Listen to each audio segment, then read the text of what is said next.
ரவுத்ர ரூபாயா அப்படிங்கிற ஒரு தெலுங்கு திரைப்படம் வந்து இப்ப தமிழ் டப்பிங்கோட யூடியூப்ல வெளிவந்திருக்கு. ஸோ இந்த திரைப்படம் எப்படி இருக்கு அப்படிங்கிறத இந்த ரிவ்யூல பார்த்துடலாம். இந்த படத்தை பொறுத்தளவுக்கு நம்ம பாகுபலி பிரபாகர் அவர் தான் வந்து பார்த்தீங்கன்னா இந்த படத்துல லீட் பண்ணி நடிச்சிருக்கிறாரு. இதுல படத்தோட கதை என்ன அப்படின்னா, படத்துல வரக்கூடிய நம்ம ஹீரோயின் பேரு சந்தியா. ஸோ இவங்களுக்கு வந்து இப்போ ப்ரமோஷன் பிளஸ் டிரான்ஸ்ஃபர் கொடுத்துருக்காங்க. இந்த டிரான்ஸ்ஃபர் வந்து கோவால போட்டிருக்காங்க. இதனால அவங்களோட தங்கச்சியும் கூட்டிட்டு போய் அந்த கோவால வந்து அவங்களோட புது லைஃபை ஸ்டார்ட் பண்ணதுக்கு போறாங்க. கம்பெனிலேருந்து இவங்களுக்கு அலாட் பண்ணியிருந்த அந்த வீடு வந்து இன்னும் சரியாக ரெடி ஆகலை. ஸோ அதனால ஒரு 2 நாளைக்கு வெளியில் தங்குற மாதிரியான ஒரு சுச்சுவேஷன். ஸோ இதனால மோஜோ வில்லா அப்படிங்கிற ஒரு வில்லாவில் வந்து பார்த்தீங்கன்னா வாடகைக்கு எடுத்து தங்குறாங்க.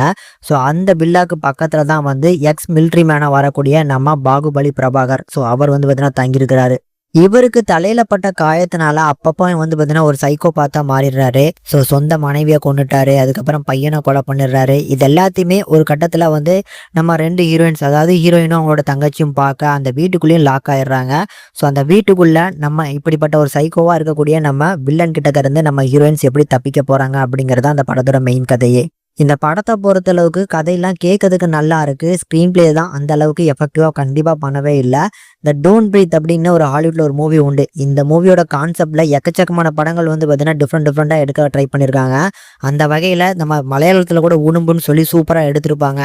பட் இவங்க தெலுங்குல வந்து ஒரு ட்ரை பண்ணலாம்னு நினைச்சிருக்காங்க. இது அந்த படம் மாதிரி இல்லாம எந்த படம் மாதிரி இல்லாம ஒரு டிஃப்ரெண்டா வந்திருக்கு.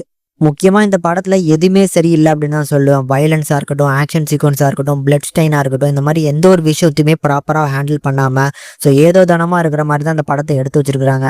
லாஜிக் அடி வாங்குற மாதிரி 1-2 சீன் இருந்தா பரவாயில்ல. இந்த படத்துல எக்கச்சக்கமான சீன் இருக்கு. அதுல முதல் கட்டமா வந்து ஹீரோயின்ஸ் வந்து அவங்களோட லவ்வரோட போன்ல செக் பண்ணுவாங்க. அந்த வீடியோ வந்து பாத்தீங்கன்னா அந்த போன்ல இருந்து எடுக்கிற வீடியோ தானே ரெக்கார்ட் ஆயிருக்கும்.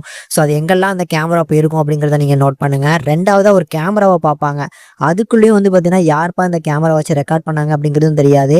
இந்த மாதிரி இந்த படத்துல மிஸ்டேக்ஸ்ன்னு சொல்லணும்னா எக்கச்சக்கமான மிஸ்டேக்ஸ் இருக்கு. பர்ஃபார்மன்ஸும் பெருசா சொல்ற மாதிரி இல்ல. பாகுபலி பிரபாகர் அப்படின்னு சொல்லியிருந்தாலுமே அவரோட பர்ஃபார்மன்ஸும் இந்த படத்துல கொஞ்சம் டல்லா தான் இருக்கு. ஒரு ஸ்ட்ராங்கான ஒரு வில்லன் அப்படின்லாம் சொல்ல மாட்டேன்.